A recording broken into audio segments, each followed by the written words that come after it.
10 o'clock, I'll call the meeting to order and I'll look for my clerk for roll call, please.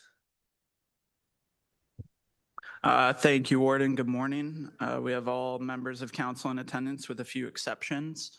Councillor Bell is currently absent. Councillor Laux is currently absent. Councillor Prost is currently absent. And Councillor Sandu is absent with alternate Councillor Ben Verkijk in attendance. And last but not least, Councillor Van Staveren is absent, and you have your quorum. Thank you, Warden. Thank you, Jonathan. So I'll look for a motion to approve that the agenda for the October 14, 2025 proposed municipal boundary adjustment public meeting special council be approved. Moved by Councillor Fryer, second by Councillor Anderson. Any questions on the agenda? Not seeing any, so all in favor? That is carried. Thank you. Do I have a disclosure of pecuniary interest by any member of council? Not seeing any. If you find yourself in that situation later, please declare it at that time. So of course, this is our public meeting, so I'll read the public notice. This is a public meeting held pursuant to Section 173 of the Municipal Act. The Council of the County of Simcoe is hosting a statutory public meeting to hear public comments on proposed municipal boundary adjustments, also referred to as the restructuring proposals under the Municipal Act. The proposed municipal boundary adjustments have been initiated by the City of Barrie and affect the upper tier municipal boundary of the county in the Township of Oromadani and Township of Springwater. Comments provided at this public meeting will be received, reviewed, and considered prior to the county making any decision on the proposals. No decision will be made today. Any decision will occur at a future meeting of council. If the municipal restructuring proposal achieved the municipal support necessary, they will be provided to the Minister of Municipal Affairs and Housing for consideration. I'd ask the clerk to please provide the confirmation of a notice being given. Thank you, Warden. So on October 2nd, 2025, notice of the statutory public meeting was posted on the County of Simcoe website at www.simcoe.ca. A notice of the statutory public meeting advertisement was published in Metroland on October 2nd, 2025, and notification occurred across the county's social media channels. Finally, there were also public advisories and statements issued by the Office of the Warden CAO, reminding members of the public of the details of the public meeting and the methods for the public to either register to speak or provide written comments. Thank you. Thank you, Clerk McGill. And presentations, thank you. I'll now turn it over to Rob Elliott, General Manager of Engineering, Planning and Environment, and Nathan Westenthorpe, Director of Planning and Chief Planner, to present an overview.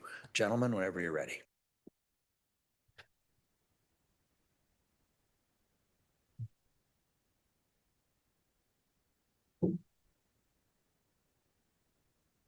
Thank you, Warden Clark. Thank you, Council, and those in the gallery, members of the public. My name is Nathan Westendorp. I'm the Director of Planning and Chief Planner, and joined by my side here is General Manager of Engineering, Planning and Environment, Rob Elliott, and we're here to provide a brief overview presentation to provide a bit of a foundational understanding of why we're here. Next slide, please. Okay. The purpose of why we're here, this is a public meeting being held under the Municipal Act, Section 173 specifically, to facilitate the opportunity for the public to provide comment relating to the City of Barrie's boundary adjustment proposal, also known as Boundary Adjustment Agreement. All comments will be included as part of the record and will be shared with the Township of Oromadante, Township of Springwater, City of Barrie, and Minister of Municipal Affairs and Housing. It's important to understand that no decision will be made by County Council today. Final consideration of the proposed City of Barrie boundary adjustment, also known as a restructuring proposal, will take place or is anticipated to take place at the October 21st, 2025 County Council meeting. Like many things that the county has a public meeting for, it's important to understand the background and why we're here. So in November 2023, the City of Barrie made a presentation to the Provincial Standing Committee on Heritage, Infrastructure and Cultural Policy. That was on November 6, 2023, followed by a presentation to Oro-Medonte Council on November 8th, proposing a boundary adjustment to address Barrie's request for additional employment lands. At that time, that proposal for lands in Oro-Medonte represented approximately 772 hectares of land, largely active farmland and environmentally sensitive air features. Fast forward a few months later, in mid-2024, the county was advised that the Minister of Municipal Affairs and Housing had assigned the Office of the Provincial Development Land and Development Facilitator to assist the municipalities with boundary-related discussions, and those municipalities involved were the City of Barrie, the Township of Oro-Medonte, the Township of Springwater, and the County of Simcoe. Coming out of that agreement to facilitated discussions, there was a joint statement made by all 4 municipalities. And the core elements of that joint statement were 2. 1, to develop mutually acceptable approaches to enable growth in the broader region, and to fulfill local objectives by implementing provincial priorities such as the creation of housing and employment in the vicinity of Barrie and Springwater and Barrie and Oro-Medonte, largely identified by the study area that was identified by the OPLDF, as depicted on the graphic on the slide. Here's a bit of a timeline for the facilitation process. As you can see, it started in June 2024. In September 2024, all the municipalities retained Hempson Consulting to complete a land needs analysis to the planning horizon of 2051. In December 2024, Hempson presented the initial background and stage 2 findings of the land needs assessment. This was followed in March 2025 when the consulting team was augmented by engineering and environmental consultants, those being RV Anderson and North South Environmental largely, and retained by the City of Barrie to conduct more detailed work. In spring, summer of 2025, those facilitated discussions between the parties continued and technical updates were furthered. In September 2025, the final results of the technical work were provided to all the parties. And on October 14th, 2025, the county is having its statutory public meeting under the Municipal Act. Here's a bit of a summary of the results of the preliminary findings in December 2024. Those preliminary findings are identified in community land needs and employment land needs. The community land needs in Oro-Medonte and Springwater were that there was no need to accommodate additional growth to 2025. Those 2 municipalities had sufficient lands designated for growth for community area uses. Community area uses, for the context of those listening, are residential uses, institutional uses, and those other commercial and retail uses that support the population that's living in the area. The community land needs analysis also arrived at the conclusion that Barrie does not have enough community land to meet its 2051 population forecast based on the expected densities. Employment land needs. Barrie, Oro-Medonte, and Springwater collectively have sufficient designated employment area to 2051, as concluded by the consulting team. Barrie did have and does have a short-term shortage of shovel-ready employment lands, but that need would ultimately be addressed through accelerated installation of infrastructure to unlock parcels in South Barrie.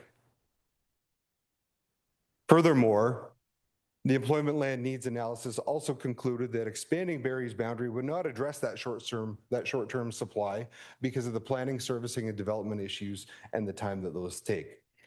Barrie does face a shortage of employment land by 2061, and furthermore, additional employment area may be needed in Springwater at the full build-out of the Midhurst secondary plan to ensure a good balance of employment and community land needs at that build-out point. Therefore, the recommendations of the preliminary findings in December 2024 were that the future growth projected for Barrie may require up to 930 acres or 30 hectares of developable land in total. those being 630 hectares of community area land and 300 hectares for employment area. In 2025, the technical review was expanded in its scope, and that technical consulting team, as I identified earlier, was then retained by the City of Barrie solely and expanded to include engineering, environmental, and conservation consultants for additional review. Their job was to assess additional urban land that can be accommodated within the study area, considering the servicing factors, the transportation elements, and various constraints that exist on the landscape. The various options were concluded and arrived at whereby the city could, and the growth that was planned for the area could be accommodated. And the consulting team did outline those various options in their reports. The final conclusions of the 2025 technical review were the following. The Barrie land needs were revised, and the conclusions were that 500 developable hectares were required for community area uses. 300 hectares were required of developable land for employment area. More specifically, the identification of employment area identified at the Highway 400, Highway 11 interchange and extending north to Partridge Road. That was identified in the expert's report. Furthermore, this new employment area could accommodate most of Barrie's 300 hectare land need for employment through to 2061. This is where I'll hand it over to GM Elliott. Thank you, Nathan. And I will remind everybody that we are here to summarize the reports that were concluded through this exercise, and they all are available on the county's website. So I'm going to speak a little bit more about the actual proposals that have been made to the Township of Oro-Medonte and to the Township of Springwater. In the case of Oro-Medonte, the proposal from the City of Barrie is to annex 457 hectares into the City of Barrie from Oro-Medonte. 274 hectares would be considered developable for community purposes. And as Nathan pointed out, that would include housing and the associated types of uses, modest commercial and things that are population-related type uses. Under that agreement, no land use changes would occur immediately through the boundary adjustment process. This is not a planning exercise. That would happen under future Planning Act processes being undertaken by the City of Barrie. In terms of Springwater, there's a total of 1,216 hectares being proposed for annexation. And the breakdown on that's a little bit different. In the case of Springwater, 283 developable hectares are being proposed for annexation related to community uses, again, housing and the ancillary uses. And in terms of employment, 313 hectares are being proposed for annexation. And that includes lands across the Highway 411 corridor and north around Sunnydale Road. Again, we point out to the original map of the scope of work that was included as related to these maps as well. And again, no land use changes will occur through this process. Some of the County of Simcoe considerations we wanted to highlight. Included in the proposed lands for annexation are about 19 or 20 lane kilometers of county roads. This includes County Road 53, which is known as Wilson Road, County Road 40, Sunnydale Road, and County Road 50, or 93 rather, which is Penetanguishene Road. Simcoe County would also no longer provide waste collection to the residents and businesses within the lands being annexed by the City of Barrie, and that would occur as of January 1st, 2026. Simcoe County services and programs are referenced in the annexation proposals and agreements with Barrie and Oro-Medonte and Springwater. The county is not identified as a partner to these agreements, though, despite having issues identified within them. We are not a signatory to those agreements, and there's no compensation contemplated through those proposals to the local municipalities. However, Barrie has made a conditional offer to partner with the county to invest up to $5 million to be used towards a project that will drive economic development. In terms of next steps as a result of today's meeting, all the public comments will be consolidated and included as part of the public record. On October 21st, council will consider the option to either endorse or to not endorse the annexation proposals made by the city of Barrie. And once consideration by the Township of Oro-Medonte and the Township of Springwater is determined, the Minister of Municipal Affairs and Housing then ultimately has the final say on this. With that, I'll turn it back to Warden Clark. Thank you. And I guess I'll look for any questions on this prior to going any farther. Councillor Greenlaw. Thank you very much, Your Worship. Through you to the staff members. The facilitator, I know there was a question by Oro-Medonte to expand the scope of the facilitation to include the lands totally surrounding the city of Barrie. We were told that the facilitation would not widen its scope. So how or what reason do they have for expanding the time period from 2051 by a decade to 2061, which is not aligned with the provincial policy statement as to forecasting growth? I can probably answer that for you. We weren't given any justification on why they extended the timeline to 2061, nor were we given any justification on why the 400 lands, which is outside the agreed upon mapping area, was included. Which was also, just for clarity, so for my colleagues, so those parcels of land were added, and there were some other parcels of land, I believe, within Springwater that were expanded. Correct. When they stated that the scope would not be altered, correct? Correct. Okay, thank you. That's just for clarification. Any other questions on clarification only? We're not here to debate, just clarification. I was a little concerned some of the information that was in the agenda from the land developer that was saying the land development facilitators update said that there was the original study showed a shortage of short term and that land would be needed by 2061. 2061 was never in the original information that was brought. That came at phase 3. The agreed upon when all 4 parties were paying for the facilitator, it simply said that they were short shovel ready.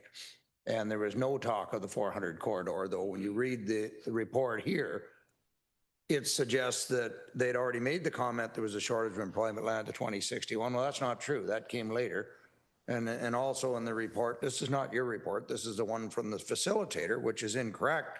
It said that the land was agreed upon on the 400 corridor to fill that need. Well, that did not come in 2024. So not your report. I just want to clarify that information, in my belief, is not correct. That's in the agenda that came from the facilitator's office. So again, just a clarification. Okay, so now I will move on. If there's no further clarification, yes, Councillor Grabel. Thank you, Warden Clark. Just one question with respect to the mapping that was up there. Is the mapping that came from the framework agreement from the city of Barrie? And I just was curious to know whether or not there's any mapping available that's going to be presented from the county's perspective, or is that something that would happen down the road or not happen at all? You guys, fellas, have a answer? I'll go to General Manager Elliott. Thank you. Yes, for today's purpose, the presentation included mapping that was part of the annexation proposals made by the city of Barrie. We are at this point formulating and waiting for the public positions to formulate our position in a recommendation report to council forthcoming, which may include additional mapping. Thank you. Okay, if there's no other clarification, Councillor Greenlaw. Just one other question. Understanding that the 2 common denominators amongst the 4 parties is county and the city of Barrie. Was county invited to participate in any of the silo negotiations with the city of Barrie and the municipalities? General Manager. Sure. I think the best answer I can offer you on that one is that we attended any meetings we were invited to attend to the best of our ability to do so. Supplemental. So did the facilitators invite you to meetings outside of where the municipalities reached out personally to have you be a part of? As far as I understand, the meetings did occur that the county did not participate in. Okay. Thank you very much.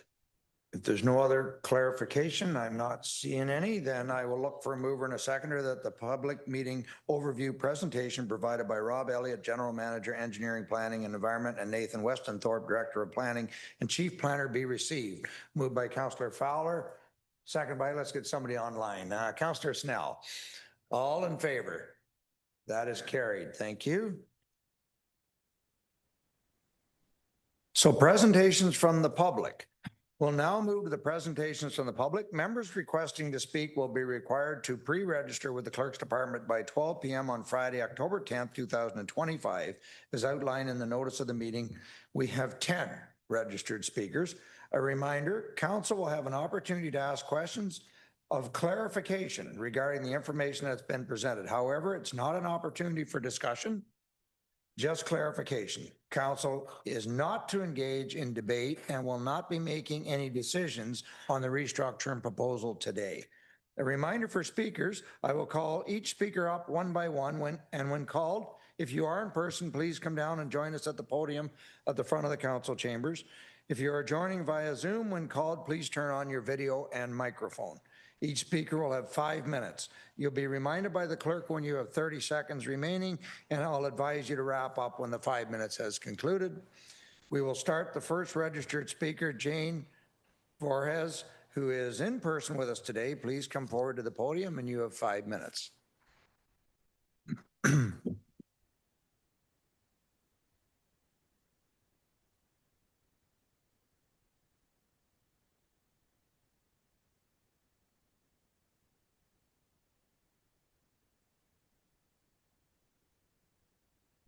And who I've got on deck is Darren Vella. So if you'll be just following Jane. Come on right down. Right up, come right up to the podium here.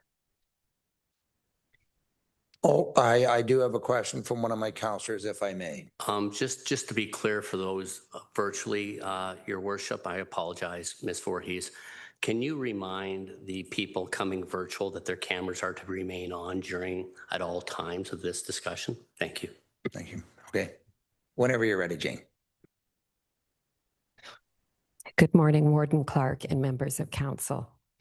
For more than 2 years, the residents of Oro-Medonte in the county of Simcoe have worked energetically to protect the future of our township.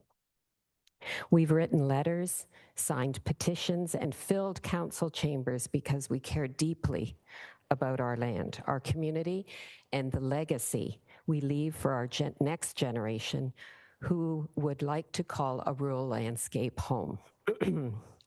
This morning, I want to draw attention to what I believe is deeply irresponsible land use planning in Barry's proposal. Specifically, the large area farmland along Highway 400 North and Highway 11, which Barry has labeled as industrial and part of a so-called future economic zone to Forbes Road. As we all know, stage 2 of the Hempson report clearly confirmed that Barry already had sufficient employment and industrial land to 2051. That same report identified the southern part of Barry as the logical and best area for future industrial growth with infrastructure and strong transportation access to the GTA. Yet Barry's current proposal ignores those findings. Instead, the city seeks to annex vast stretches of precious farmland along 400 North, far from its existing industrial core and far from the infrastructure that makes development practical. And the cost to service this new proposed area for industry is staggering. Estimates range from 300 to 500 million.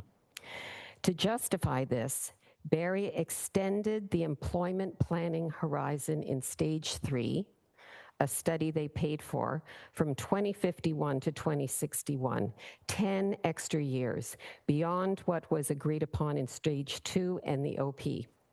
In my opinion, this artificial extension inflates land needs and creates the illusion of a shortage where none exists.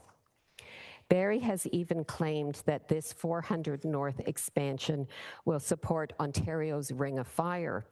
This simply is misleading. The Ring of Fire plan depends on rail access. In my view, Barrie is using provincial buzzwords to rationalize an unnecessary land grab. And let's be clear, the land around the Lake Simcoe Regional Airport are not Barrie's to plan. These are county and Oro-Medonte lands. Decisions about future economic growth in that area must be made by county and Oro, not dictated by a neighboring city. I urge our Minister of Housing, Rob Black, to scrutinize Barrie's proposal, particularly its attempt to convert productive springwater farmland into an unnecessary and expensive industrial zone. I trust that when he does, he'll see that the only responsible and cost-effective location for industrial development is South Barrie. Now, beyond that land itself, I want to speak about process. Residents of this county have been given only a few short weeks to review Barrie's proposal, one that affects thousands of acres, major tax revenues, and decades of regional planning. This is not meaningful public consultation. We essentially have had no voice in this process and have never had a voice as negotiations has been behind closed doors. Key stakeholders, including farmers, Indigenous communities, environmental organizations, have been not properly consulted despite clear requirements of the Provincial Planning Act. And shockingly, this past week, the City of Barrie has reportedly told the township and the county to either approve its draft or risk losing compensation. In my view, this is coercion and manipulation, not collaboration. And it's certainly not what I would call being a good neighbor. In conclusion, I am not opposed to growth or job 30 creation, seconds remaining. but growth must be justified, transparent, and not built on manipulation. The County of Simcoe deserves the time and the authority to properly review Barrie's proposal, make amendments where needed, and submit a response that reflects the county's collective voice, not just the City of Barrie's ambitions. Thank you. Thank you, Jane. Boy, you timed that out perfectly. You've clearly practiced. Do I have any questions for clarification? Please stick around, Jane, in case there's any questions. Again, not a debate. Questions? I'm not seeing any, so thank you very much. And I'll look for a motion that the verbal submission from Jane Vorez, having been given due consideration by council and staff, be received. Moved by Councillor Brian Smith, second by Councillor Miskimins. All in favor? That is carried. Thank you. And now I have Darren Vella. And on deck. Oh, yes, thank you. And on deck, I have Alex Lusty. So come on down, Darren.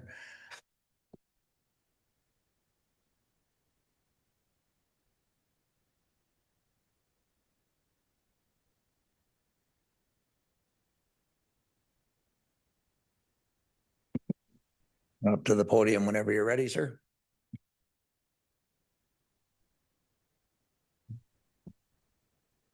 Good morning, Warden and members of County Council. My name is Darren Vella. I'm the President and Director of Planning of IPS Consulting. I'm here this morning representing over 80% of the landowners located in the Township of Springwater that possess community area land proposed as part of this proposal. Most notably, the Sadlin lands along the Bayfield Corridor, which possess a pending MZO approval before MMAH. Being in the planning business for the last 25 years, I've had the ability to recollect many experiences that shape where we are today. Over the years, my office has tried on numerous occasions to represent developers interested in developing land along the Bayfield Street Corridor, County Road 90, Georgian Drive, Penetangwishing Road, bordering the City of Barrie, in both the townships of Oro-Medonte and the townships of Springwater. One thing that hasn't changed over the years was the response I received from the County Planning Department on these proposals. Throughout these years and up until this very day, the County of Simcoe official plan is a policy that reads as follows. Section 3.3.7. Development, including lot creation, is discouraged outside of, but adjacent to, or in close proximity to settlement area boundaries in order to enable the efficient expansion of settlement areas. Where lands are designated rural within 1 kilometer of a primary settlement area, this one being Barrie, the land use policies of the prime agricultural area shall apply, which are the most restrictive development policies in your plan. The response I received for nearly 2 decades was, sorry, Mr. Vella, you'll have to try and develop lands elsewhere, as these lands are not planned for development in our community. I find it ironic that now, after 20 years, because the city of Barrie has identified a need for expansion, that all of a sudden, Simcoe County has some interest in developing employment lands in this area also. Simcoe County, the Township of Springwater, the Township of Oro-Medonte do not have the ability, if ever, to service these lands in a timely and cost-effective manner. This should not be Barrie versus Simcoe County if we want a prosperous county. My apologies.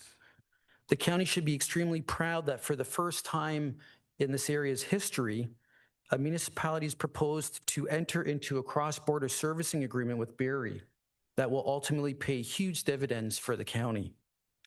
I understand that the county, through Warden Clark's recent correspondence, is concerned with employment lands versus community area lands. If the county is really interested in finding new employment opportunities, I think the county has a tremendous opportunity south of Barrie. Work with your partners in Innisfil and Barrie, which are areas already planned for full municipal services, and have these areas prosper and create employment and economic growth in South Simcoe, where the province is even assessing larger communities than we originally anticipated. These areas, in my respectful submission, are far superior than the land proposed through Barrie under this framework for employment uses. If we want to help the province reach their potential, if we care about solving the housing crisis, having land shovel-ready for investment, for creating local jobs, then this current annexation framework is the only answer right now. It's time for this next phase of this work to begin, as we've gone through this 2-year process. And this starts with this boundary adjustment proposal moving forward to the province. It's been a long, extensive process. We need to ensure that these lands are ready for development when economic times improve. And we need certainty to attract investment and opportunities for all citizens in the county to benefit from.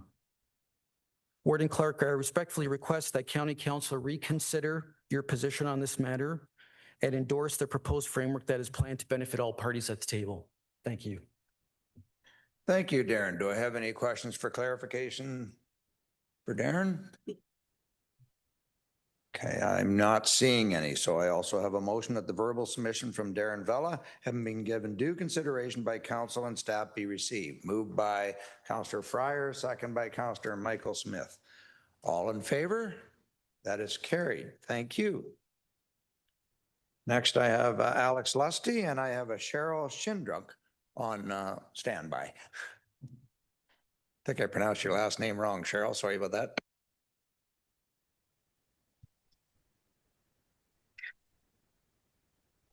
Sorry, go ahead, Alex. Good morning. My name is Alex Lusty, and I'm a lawyer and partner at Davies Howe LLP. Our firm has been working on development approvals in Midhurst for about 20 years now. And this morning, I'm appearing on behalf of the 10 members of the Midhurst Landowners Group.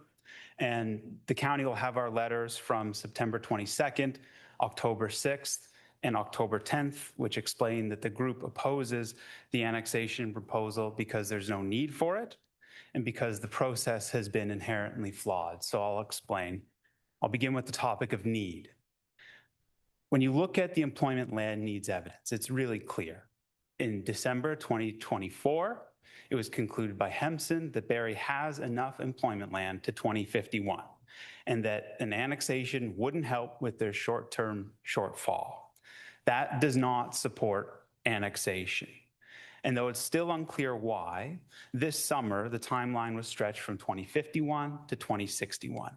And the thinking is that by then, roughly 300 hectares of employment area might be needed by Barrie, and all of that will be transferred out of the county. Look, no one has a crystal ball to see what's going to happen by 2061, but we should all be able to see that there's no urgency to this annexation whatsoever. Let's look at the housing question.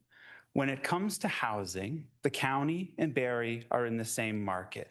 So any shortfall in Barrie will be met by the county.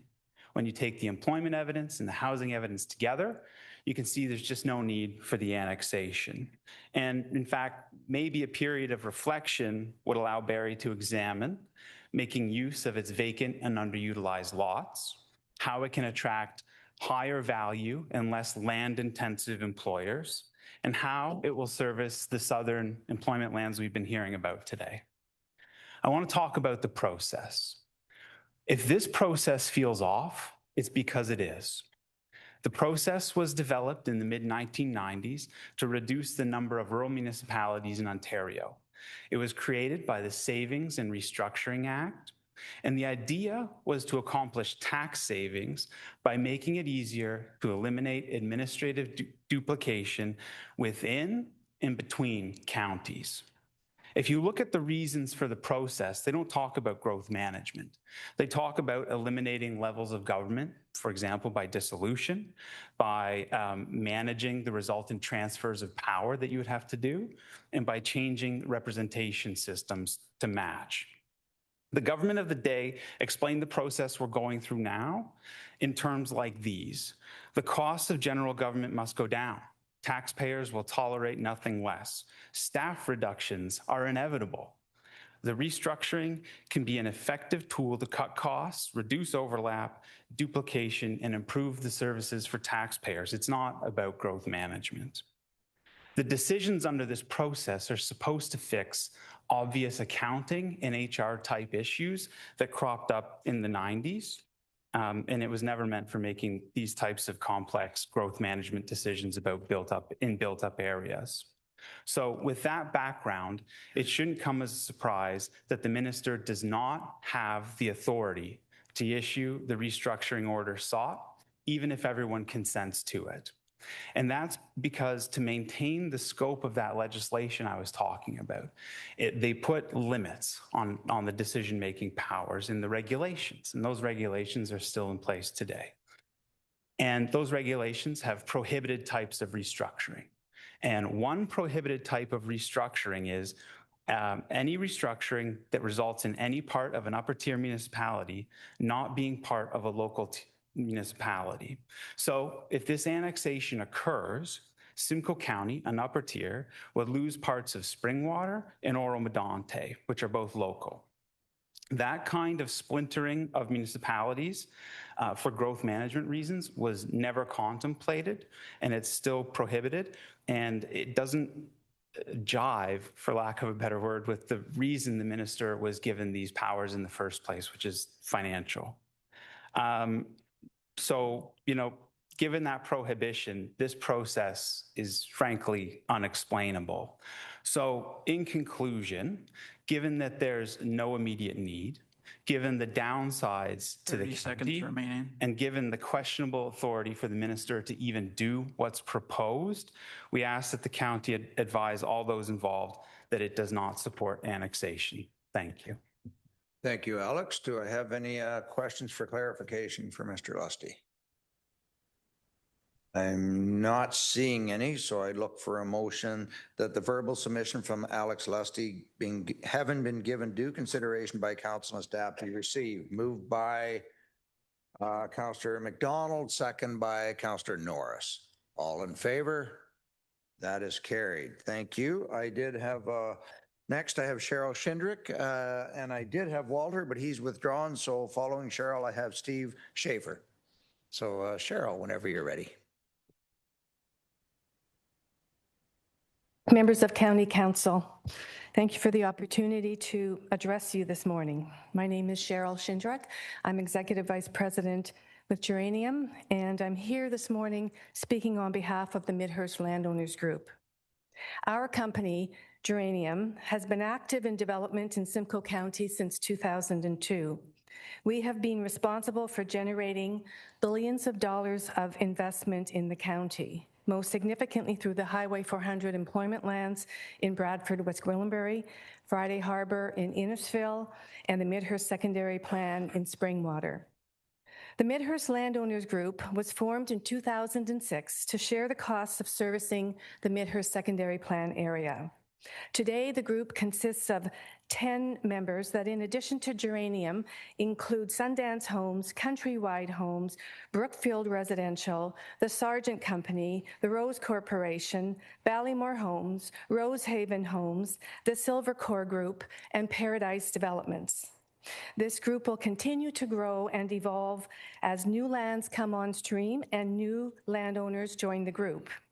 To date, collectively, the landowner group has invested hundreds of millions of dollars in land acquisitions and development approvals, $100 million in external infrastructure, including a new state-of-the-art wastewater treatment plant, 2 new water treatment plants, new force mains, and road improvements. Currently, the group is funding a $95 million expansion to the wastewater treatment plant, which includes $35 million in provincial funding secured by the township in collaboration with the landowner group. The new water and wastewater treatment facilities in Midhurst are built, are being operated by the township, and will be further expanded as required to service additional development. An additional $175 million has been invested by the group in local sewers, stormwater management facilities, and community parks. So to date, the Midhurst Landowners Group has invested over $500 million in the county, in Midhurst, and we remain committed to working with the township and the county going forward. And to that end, over the past several months, the technical team for the landowner group has made submissions on the proposed boundary adjustment matter that demonstrates the feasibility of Springwater servicing the lands in question, including, importantly, the Bayfield corridor. And our work shows it would be less costly and can be delivered more efficiently, as Mr. Schaefer is going to speak to further.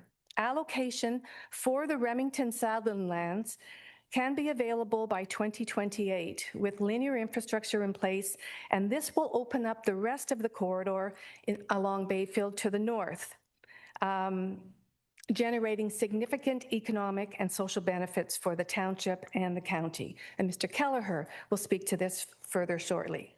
Springwater's vision for this area includes almost 500,000 square feet of new commercial Main Street type uses, grocery stores, coffee shops, and other retail and professional services, and 1,800 affordable medium density units of housing. Cross-border servicing from Barrie in this area will not deliver this vision and will strand the benefits that come with it. I want to leave you with 3 final points. Firstly, the Springwater annexation lands are situated in the Nottawasaga watershed. If Barrie services the lands, servicing will be done via the Lake Simcoe watershed.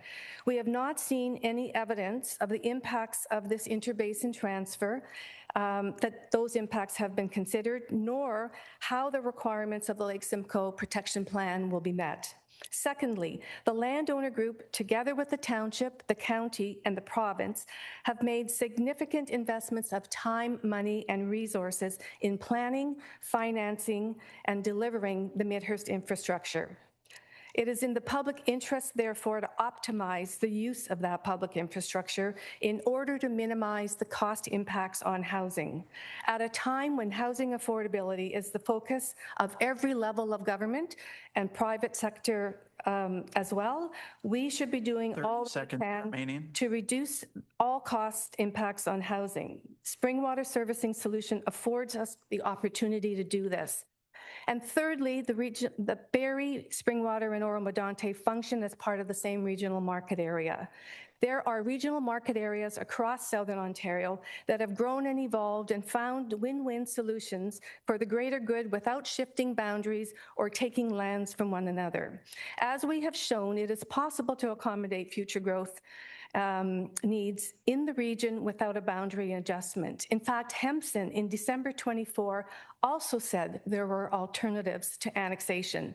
Growth in this. I need you to wrap it up very quickly if you Great can. growth, and thank you, Mr. Chair. Growth in the regional market area is inevitable, and we believe the growth can be achieved without costly and disruptive annexations, while the county and local municipalities retain control over the nature of the growth, and the benefits of that growth are enjoyed by the residents of the local municipalities and the county. And for these reasons, Mr. Chair, we would ask County Council to continue to not support the proposed annexation by Barrie. Thank you. Do I have any questions for clarification for Cheryl? I'm not seeing any, so then I would look for a motion that the verbal submission from Cheryl Shindrick, having been given due consideration by council and staff, be received. Moved by Councillor LaRose, second by Councillor Vanderkijk. All in favor? That is carried. Thank you. And now I have Steve Schaefer. I hope I got your name right, Steve. And Rick Crook, I believe, is online. He'll be on deck. Thank you. Steve, whenever you're ready. All right. Good morning, Warden Clark and members of council. My name is Steve Schaefer. I'm a civil engineer and a principal of SCS Consulting Group in Markham. Our firm specializes in municipal servicing and stormwater management, and we are the group engineer for the Midhurst Landowner Group.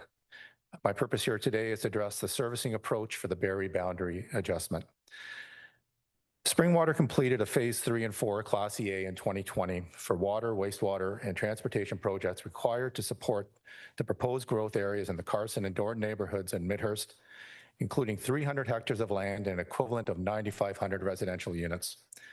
The key infrastructure recommendations included 2 new well-based water supply and distribution systems in the Carson and Dorn neighborhoods, with the existing Midhurst community to be serviced by the existing water supply system. 1 new wastewater treatment plant on Snow Valley Road, with the existing Midhurst community to be serviced by future extension of the proposed sewage collection system, and several arterial road and Highway 400 interchange improvements. The Midhurst Landowner Group has initiated the first phases of this infrastructure to support the growth in Midhurst. On September 16th, 2025, RV Anderson presented a summary of their Barrie versus Springwater servicing and transportation analysis, which was referred to earlier today. Our firm, together with TY Lynn and Crozier, provided a summary of the concerns related to the information provided in the presentation, which you have been copied on. In general, the presentation lacked the detailed background information to substantiate the conclusions drawn, and therefore can be misleading based on the information that was omitted. The transportation analysis in the presentation is unclear on how the 3 scenarios assessed align with those considered for planning water and wastewater. Different assumptions appear to be used compared to the Hempson land needs analysis, which creates inconsistencies in the areas evaluated. It's difficult to understand why scenario 1, the Springwater option, produces materially higher transportation costs than scenarios 2 and 3, the Barrie options, given that all scenarios are premised on comparable growth in the same region. The servicing presentation is noted as being a high-level preliminary analysis and requires further study, such as a master servicing plan or a Class EA, before the size, location, and cost can be confirmed. The proposed sanitary sewer upgrades identified in the presentation don't appear to be consistent with the servicing capacity constraints identified in Barrie's 2019 sanitary servicing analysis in support of the city's growth boundary expansion, which identified constraints within the existing Barrie sewer system at the north limits. The new replacement sewer links in Barrie appear to be different in the tables and on the figures in the presentation. The wastewater servicing through Barrie hasn't taken into account the additional phosphorus and nutrient loading of the proposed growth area in the Lake Simcoe watershed and the associated Lake Simcoe Protection Plan requirements. There's an inconsistent approach to the application of contingency costs and design criteria between the Springwater and the Barrie servicing solutions, which skews the conclusions. 50% contingencies were only used in Springwater, and higher water and sanitary flow rates were used in the analysis for the Springwater infrastructure than the Barrie infrastructure. Most notably, The costs associated with the water supply and treatment and the sanitary treatment have been zeroed out for the Barrie servicing scenario, with a note that they should be considered part of Barrie's total planned treatment expansion cost.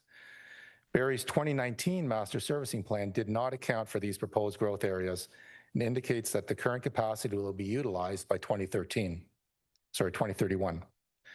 There are currently over $500 million of water and wastewater infrastructure costs identified in the Barrie DC background study that are yet to be recovered through DC payments, of which new growth areas serviced through Barrie would be obligated to pay their proportionate share, with the potential for further improvements to service additional growth not currently anticipated in the current DC background study.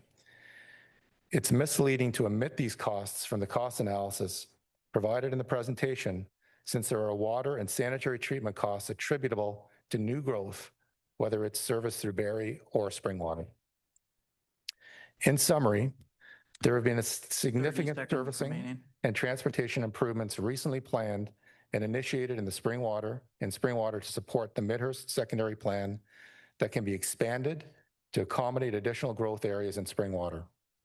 There are existing water and sanitary services within Barrie. However, the actual residual capacity and capability to be expanded to service new growth areas in Springwater is yet to be accurately determined. The comparative analysis provided to date is high level and lacks sufficient information to finalize a long-term approach to service the proposed growth areas. A fulsome, detailed, and fair analysis is required to thoroughly evaluate the water, sanitary, and transportation servicing requirements and associated costs for the proposed growth areas to clearly demonstrate the most appropriate solution Steve, I need you to before a wrap it decision up. is made to finalize the ultimate servicing approach. Oh, Thank you. good timing. Thank you, sir. Is there any questions for Mr. Shaver? For clarification, I'm not seeing any, so I'll look for a motion that the verbal submission from Steve Shaver, having been given due consideration by council and staff, be received. Moved by Councillor Corbell, second by Councillor Walker. All in favor? That is carried. Thank you. And Rick, I guess I have you in person here. I thought you were online. So I have Rick Crook next, and then Daryl Kelleher, I believe it is, will be speaking next. He's online? He's online. So Rick, whenever you're ready, sir. I'm not really good at this, so I'll give it a shot anyway. Good morning, Mayor Clark and Council. My name is Rick Crook, and I live at 716 Midhurst Street. Land that may or not be serviced through Barrie through their existing infrastructure but will remain in Springwater Township. Firstly, I'd like to thank Council for your unanimous support last week of Mayor Coughlin. I happen to support her 100% as well. Now, I've been around for a long time, and when the Midhurst secondary plan was proposed a couple of decades ago, there was going to be a large industrial component included. This portion of land is primarily owned by 7 companies who lobby under the name the Midhurst Landowners Group, and a significant pull with 4 Springwater councillors. Unfortunately, at this point, the entire secondary plan is essentially zoned residential, apparently 10,000 units. So far, only 344 homes have been constructed, and not a single permit for construction has been issued for any of these lands since 2022. If there is truly was a business case for industrial development land, these landowners would be falling over themselves to change the zoning of their land from residential to industrial, as they've already spent millions of dollars running a force main sewer pipe, which apparently is private and nobody else can hook into, not even the Bayfield Street corridor. Now, this pipe runs from farm fields on the outskirts of town, one concession from Forbes Road and Highway 400, right through the middle of this Midhurst to a temporary sewer plant that gets pumped out and processed in Elmvale and Thornbury. It's mind-boggling that some members of Springwater Council would prefer to take a couple of thousand additional acres of farmland and call it their made in Springwater solution. The Midhurst secondary plan. Let's do a study, spend some taxpayers' money, and appease the companies, the number of companies that have bought up some of this land recently. Excuse me. Lastly, my property consists of 57 acres abutting the city of Barrie. I presently and have for 24 years, 100 feet from my property line, a large service trunk.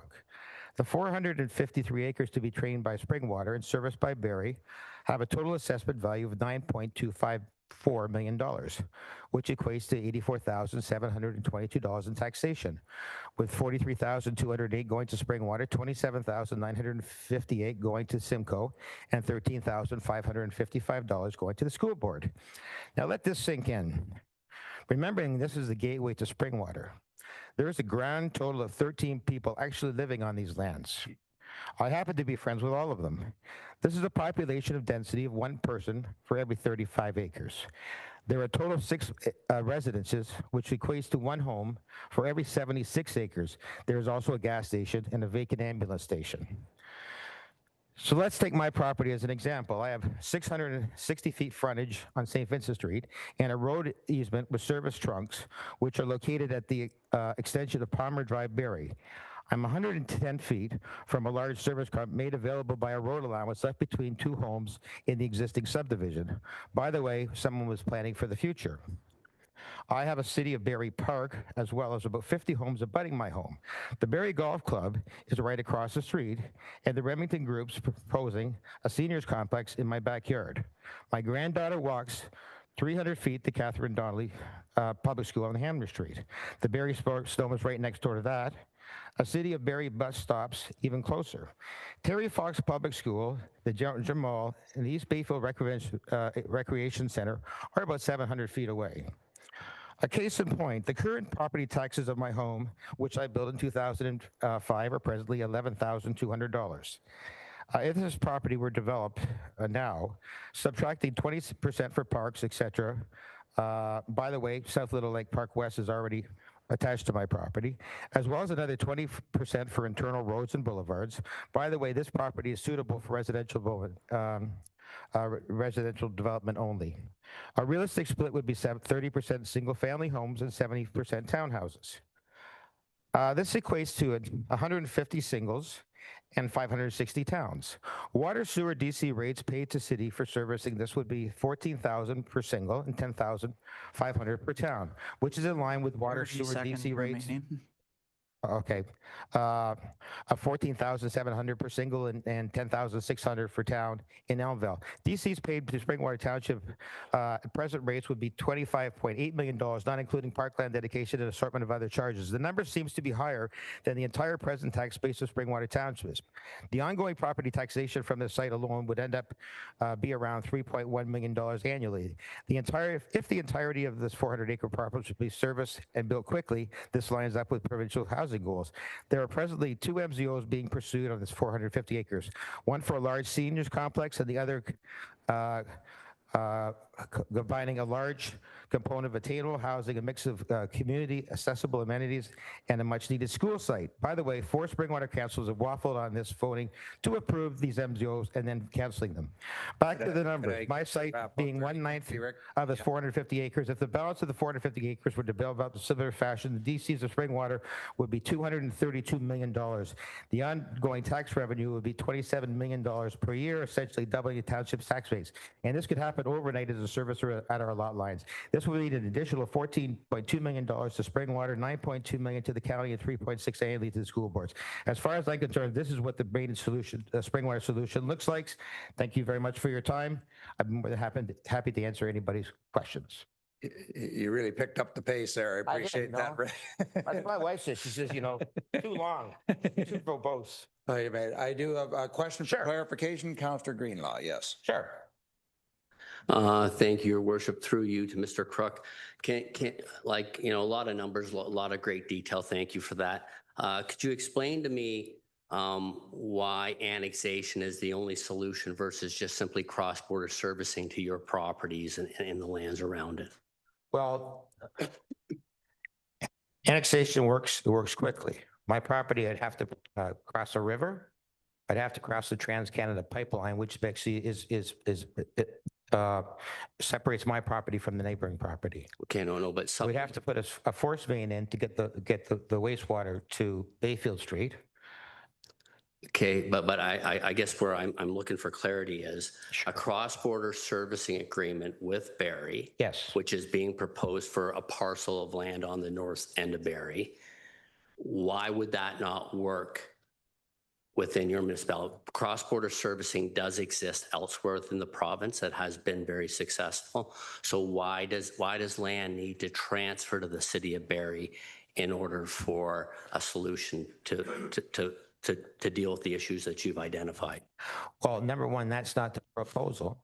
Number two, Barrie has a servicing ability to service these properties right now. And this is the thing, is there's demand right now. There's no way in the world that Springwater will ever service the property across the street from the hospital. It's never going to happen. All of that property, it will never happen. You're not going to run sewer pipes to 15 miles away. It will never happen. It's logical. It's not beyond logic. Okay, thank you. And do I have any other questions for clarification? Councillor Dolan. Thank you, Your Worship. More a procedural issue and not really a question for Mr. Crook. So all of the verbal presentations today, some of them weren't able to be completed or spoken very quickly.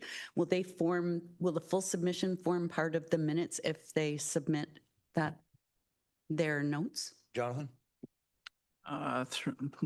Thank you for the question, Warden. So the verbal submissions, they'll be summarized in general nature of them in the minutes, and that'll form the minutes of today's meeting.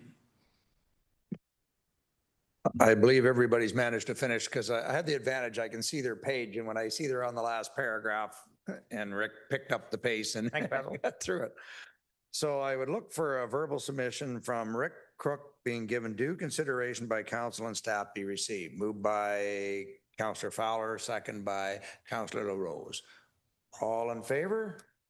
That is carried. Thank you, Rick. Thank you. And now I have Daryl Kellner, who I believe is online, and then I have David Strawn after Daryl. Hello, I'm here. Perfect. Go ahead whenever you're ready, sir. Thank you. So thank you for the opportunity to provide input at today's public meeting. My name is Daryl Kelleher. I'm a planner and land economist retained by the Midhurst Landowners Group. One analysis I've undertaken for the group looks at the economic and fiscal benefits from redevelopment of the Bayfield corridor in the area from just north of Snow Valley Road southward to the municipal boundary, an area envisioned in both the Midhurst secondary plan and the township's corridor study for mixed-use commercial, retail, and residential uses. My analysis breaks down these benefits into those associated with the Remington Sadlon lands, as well as the additional corridor lands located north of those lands that are unlocked through servicing available through the Midhurst area to the north. I'll refer to those lands as the additional corridor lands later on in my presentation when I go through some of the numbers related to economic impact. Another analysis I've undertaken looked at the significance of the economic benefits that would be generated by the Highway 400 Special Economic Zone and the spin-off benefits and synergies it will enable through an expansion of the Lake Simcoe Regional Airport in Oro-Medonte. In summary, the potential for the additional lands to be unlocked along the Bayfield corridor through the Maiden-Springfield servicing solution generates substantial incremental economic benefits for the county and township, and helps augment the Midhurst secondary plan with an increased mix of uses, generating jobs, creating increased annual retail spending to support local businesses. The additional development in the corridor lands will also generate a substantial amount in mix of property tax assessment and generate ongoing recurring property tax revenues and substantial development charge revenues for both the township and county. The Midhurst servicing option ensures that the benefits from the entirety of the corridor will be realized. Otherwise, the potential benefits of the additional corridor lands that are unlocked from the Midhurst servicing options will be stranded and not realized. So getting to the numbers themselves, an overview of the economic and fiscal benefits shows the development of the Bayfield corridor would generate substantial economic and fiscal benefits for the township and county, including through the construction phase of the developments along the corridor, $3.1 billion in economic output, $1.6 billion in gross domestic product, about $1 billion in earned wages from those involved in the construction of the project, and about 14,000 person years of employment in construction of the project and projects along the corridor. Once built out, the various residential and non-residential lands along the corridor would generate about $1.55 billion in incremental assessment value for the township and county, of which $675 million would come from the additional corridor lands unlocked through the servicing solution, 90 million of which would be from additional non-residential uses, helping to balance the assessment base in the township and county. That assessment value would generate approximately $15.5 million in property taxes per year, including $6.9 million for the township, $4.8 million for the county, and $3.8 million for education purposes. Of those amounts, the additional corridor lands themselves would generate $3.0 million for the township, $2.1 million for the county, and $1.7 million for education purposes. Looking at development charges and education development charges, the Bayfield corridor lands would generate about $127 million in DCs and education development charge revenues, including $65 million in DCs for the township, $39 million in DCs for the county, and $24 million in EDCs that are used to fund school site acquisition costs related to growth. Of the development charge on the municipal side, of those amounts I just quoted, about $28 million would come from the unlocked additional corridor lands for the township, and $16 million for the additional corridor lands in the county, or for the county's DC. The corridor lands would generate enough non-residential development, including commercial gross floor area, long-term care homes, retirement homes, hospice care, to support just under 1,200 jobs on a permanent basis, of which 700 jobs would come from the additional corridor lands unlocked through the spring water servicing solution.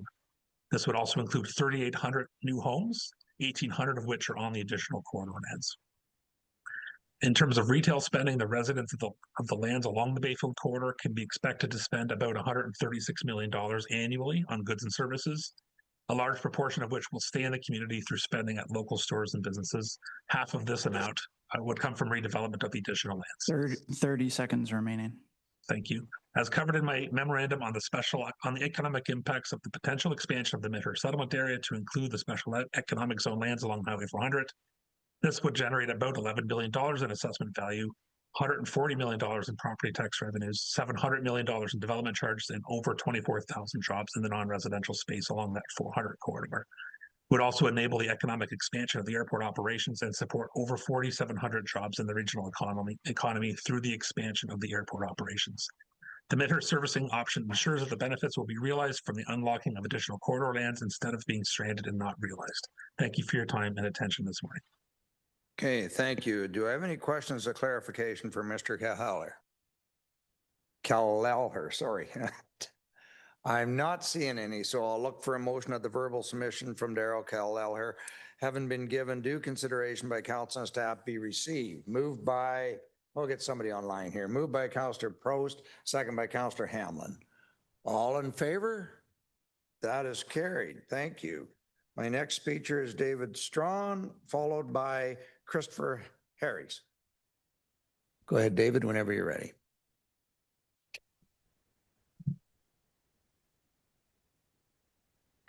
So, good morning. Thank you for the opportunity to speak today.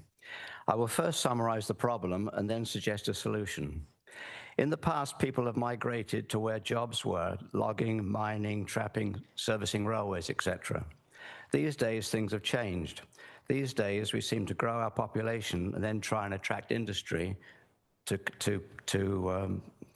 wonder if that's the best practice. In 2012, the province mandated a special rule for Midhurst for building 10,000 homes on the surrounding land, making Midhurst the same size as Orillia, but with no industry. This defies the principle of complete communities where people can work and play and live in the same place. But the province has given Barrie a mandate to grow its population to 298,000 by the year 2051, almost double its current population. Barrie's current rate of building is nowhere near fast enough to achieve this population goal. In December 2024, Hemson, Barrie's consultant, I guess the consultant for all of the people involved, suggested that to achieve this objective, Barrie must build to the same density as the most dense developments across the GTA and would still then require 630 hectares of land. One might have thought that Barrie would go back to the province and say that a 95% increase in population was not achievable. I'll come back to that point later. In any event, Barrie commissioned Henson to study options for housing to the full 298,000 people. Hemson's Stage 3 report revised Barrie's land needs to additional 800 hectares for community and employment areas. And we've also talked about the expansion up the 400 to 2061, so I won't redo that. Please consider the following. Should the Government of Ontario continue to plan for high-density developments on farms an hour or more away from employment opportunities? Or should governments increase incentives for manufacturing industries to locate closer in cities, ideally, closer to minerals needed for the 21st century economy, e.g. lithium, cobalt, copper, rare earths, etc., and to manufacture EV batteries, EVs themselves, and other rare earth-dependent products? There are 5 suitable cities in Ontario, all of which boast the infrastructure needed and which would welcome businesses seeking to locate in cheaper land with cheaper green energy and the cool climate best suited for cooling power-hungry data centers. These cities are Sudbury, Sault Ste. Marie, Timmins, Thunder Bay, North Bay. All of them are further south than Winnipeg, Regina, Saskatoon, Calgary, or Edmonton, and all have a university, hospital, transit system, commercial airport, and an abundance of land and water, plus a need for industry and people. Would you rather live in North Bay or a refugee camp in Lebanon? To summarize, the province has asked Barrie to increase its population by 145,000 people. In contrast, the province also expects the population of the whole of North Ontario, Northwest region, and Northeast region to expand by only 120,000 people in the same 25-year period of time. Does this represent good planning? In conclusion, Simcoe County, please work with Barrie, the province, and the Canadian Northern Development Agency to reassign this unrealistic population for Barrie to places which actually need the population growth. The North needs the land, the North needs people, and Canada needs more farms. Finally, if the province still wishes to pursue this high-density population targets for Barrie, perhaps someday someone might suggest a solution for the growing traffic congestion around Barrie from Forbes Road to Mapleview. Who knows, perhaps they will propose a tunnel under the 400. Thank you. Thank you, David. Do I have any questions for Mr. Strong for clarification? So I'm not seeing any, so I have a motion that the verbal submission from David Strawn having been given due consideration by council and staff be received. Moved by Councillor Miskimins, second by Councillor Leduc. All in favor? That is carried. Thank you. And lastly, I have Christopher Harries. Is it? Come on up, Christopher, whenever you're ready.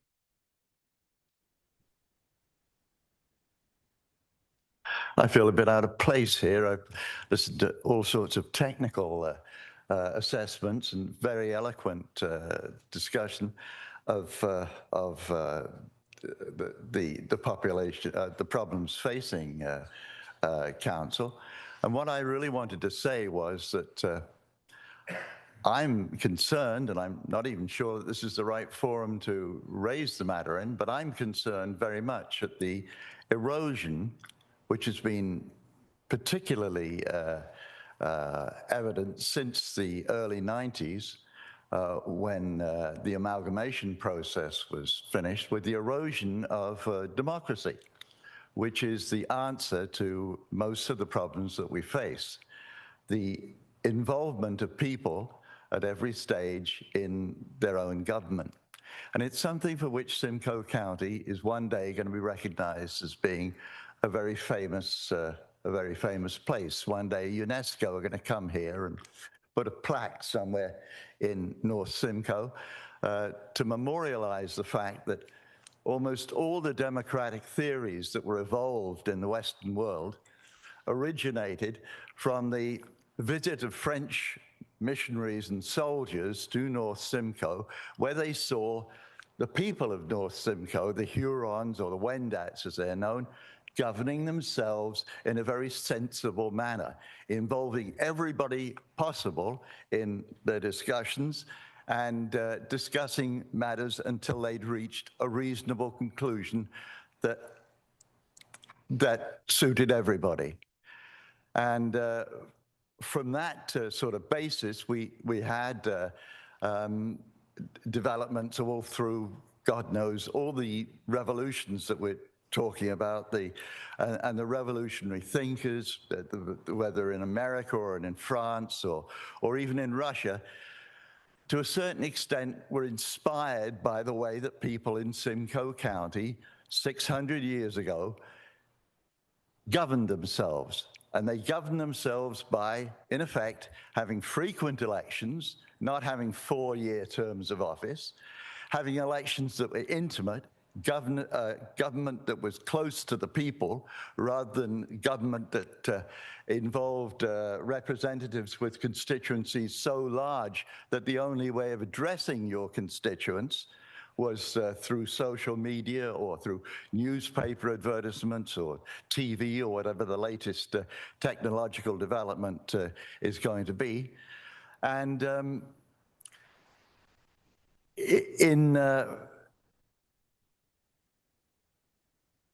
in the end, what we have ended up with is something very much like what we have in Ottawa, a situation in which we have people who are remote from most of the residents. I can remember 40 years ago, our local councillors, we would meet them all the time. In Elmvale, they had a council that you could meet the whole council every day while you went about your ordinary business in the streets. Now we hardly ever see, with the exception of Mr. Cabral, who I occasionally see at the supermarket, we hardly ever see any of our councillors. The idea of campaigning for election on election issues, because what we're talking about here are election issues. The question of annexation is extremely unpopular in Springwater Township. There's no doubt of that. If there was a referendum in Springwater Township, there would, the question of annexation would be knocked off immediately. But we have a ludicrous situation in which the fact that the nearest thing that we can get to a referendum are the elections, and the elections produce a council in which 4 members of the council, a clear majority of the council, are opposed to annexation. And there's even talk by the supporters of annexation of examining the motives of the 4 members who represent, it would seem to me, almost precisely the views of their constituents. 30 seconds remaining. By calling in the integrity commissioner to have a look at it and see why the 4 should be prevented from prevailing.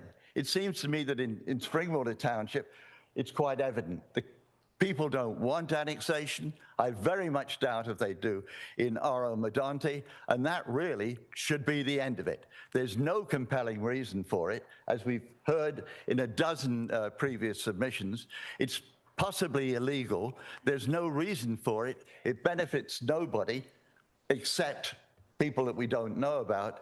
And so surely there's an end to it there. I'll get you to wrap up. Thank you. Oh, perfect timing. Thank you, Christopher. Any questions for clarification for Christopher? Yes. Okay, I'm not seeing any. So I've got a recommendation that the verbal submission from Christopher Harries, having been given due consideration by council and staff, be received. Moved by Councillor Walker, second by Councillor Measures. All in favor? That is carried. So thank you very much. That concludes my public presentations. Members of the public were permitted to provide written comments by 12 p.m. on Friday, October 10th, 2025, as outlined in the notice of the meeting. We have a total of 16 written submissions, and they are listed as items 7.1 through 7.16 on the agenda. So I'd look for a mover and a seconder that the following written comments from the public, having been given due consideration by council and staff, be received. Moved by Councillor Norris, second by Councillor Greenlaw. Questions on the written submissions? Pretty hard to clarify them. All in favor? That is carried. Thank you. So now that would conclude my public meeting. So I would look for a motion to adjourn at the October 14th, 2025 proposed municipal boundary adjustments public meeting special county council be adjourned at 11:19 a.m. Moved by Councillor Fowler, second by Councillor Fryer. All in favor? That is carried. Thank you, everyone.